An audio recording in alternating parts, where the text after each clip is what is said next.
Hi everybody, my name's Ewan. I work in the Public Affairs and Campaigns team at Alzheimer Society.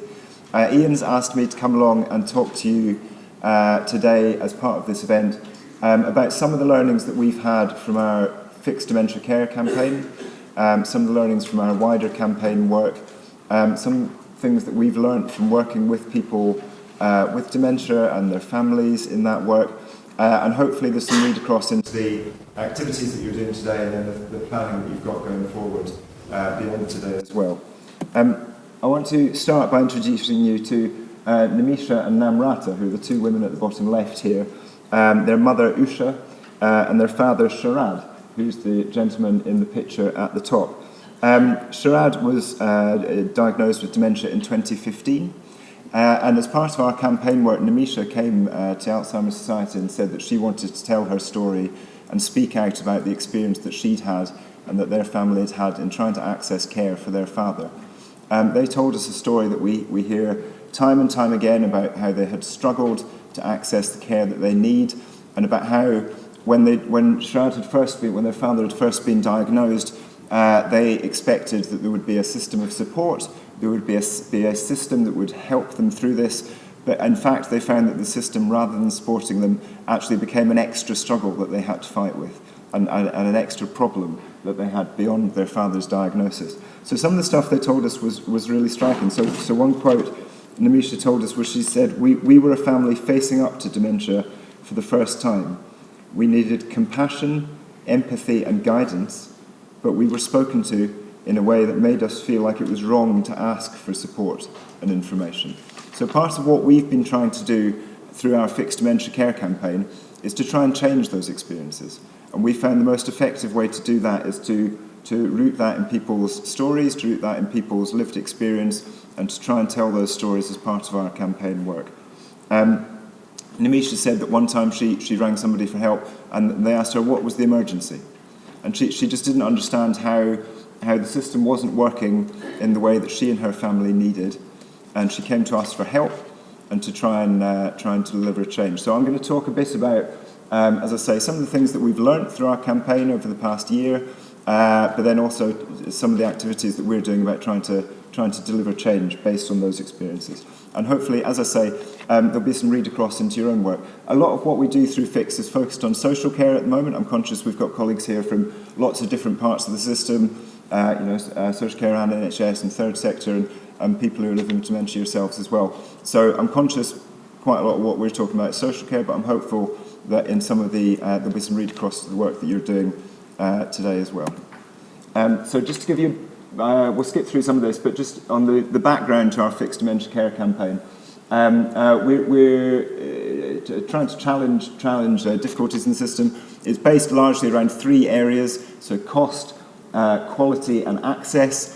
And again, we're highlighting challenges with the system, but trying to use that to deliver change. So if people with dementia are going to genuinely benefit from personalised care, then these are some of the challenges that we think need to be overcome, and hopefully that will inform some of your conversations together today.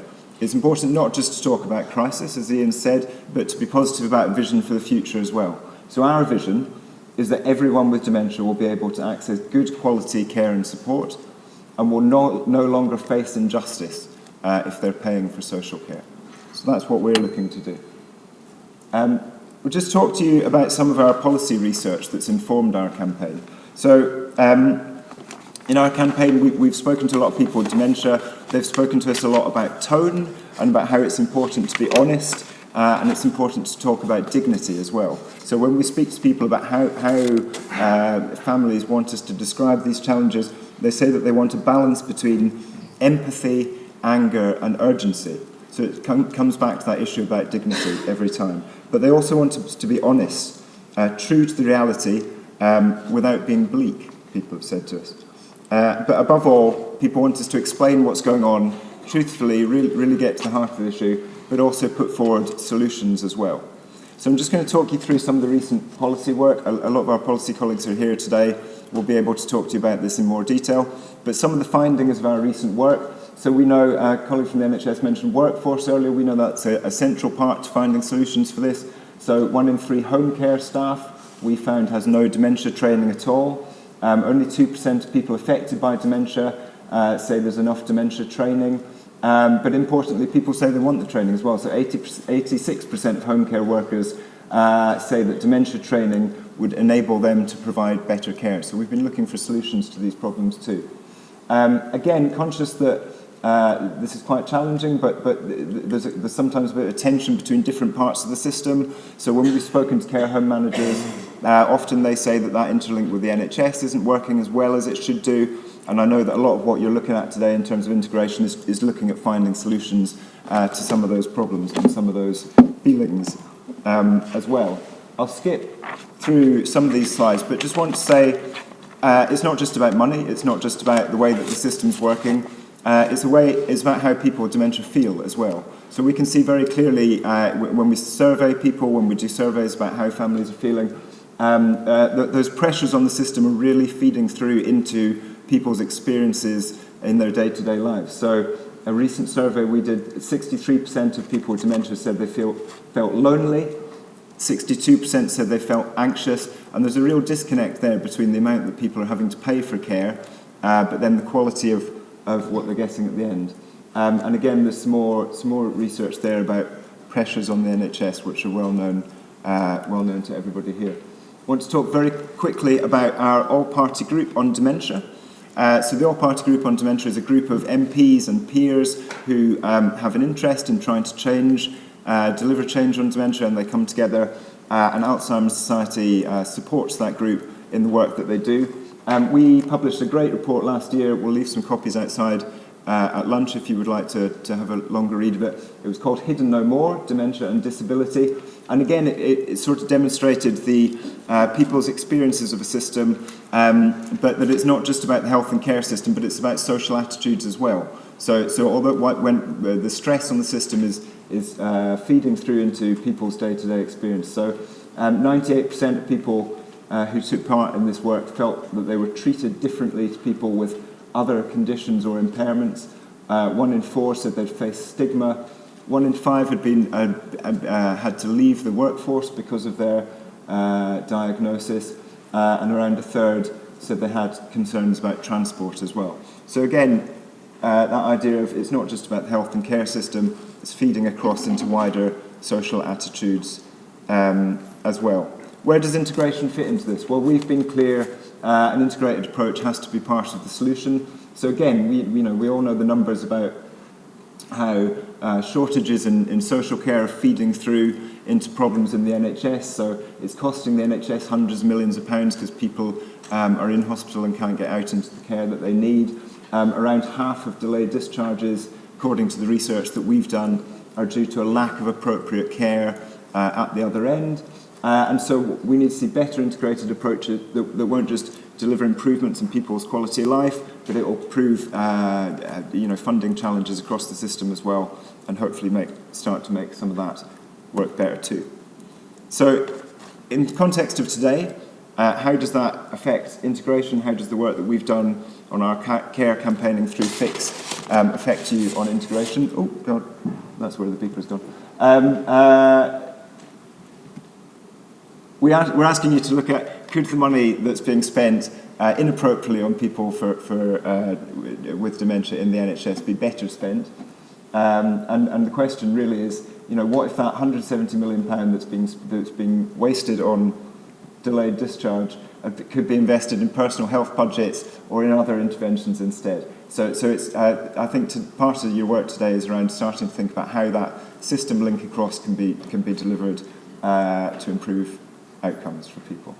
I want to finish, I know everybody's looking to get for a break, just very quickly on where we got to with Nimisha and Namrata's story. So we published a booklet last summer called Dementia Care, The Crisis Behind Closed Doors. And this is a really brilliant book. I can say that because I had nothing to do with writing it. It's really, really effective.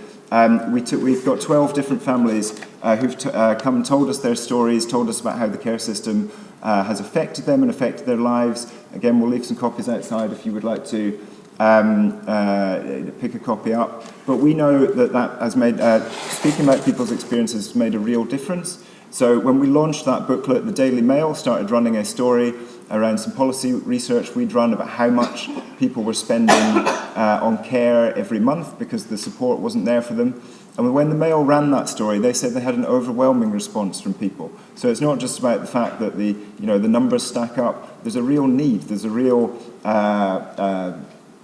audience there in terms of people who don't feel that they're getting the support that they need, and they really want to demand change. So the Daily Mail ended up picking that up and running their own campaign through the second half of last year, and really demanding that something was done about it. We ran a petition which Barbara Windsor and her husband Scott Mitchell helped us to deliver. More than 100,000 people signed that, and in the end we ended up, Nim and Nam came with us to Downing Street to hand that petition in, and within his first first 6 weeks as Prime Minister, Boris Johnson had invited us in to talk about how the dementia crisis was affecting people and what sort of things the government could be doing to try and find solutions to it. So what I'm trying to say here, I think, is that as Ian said, in every crisis there's an opportunity. So it's not just about telling the bad news as well. It's about trying to find solutions, and we know that there's a real appetite, within the system, but within government, within families that are living with us as well, to deliver change as soon as we can. What can we expect in 2020? Hopefully we can start to deliver some of that change. So thanks very much. Thank you very much.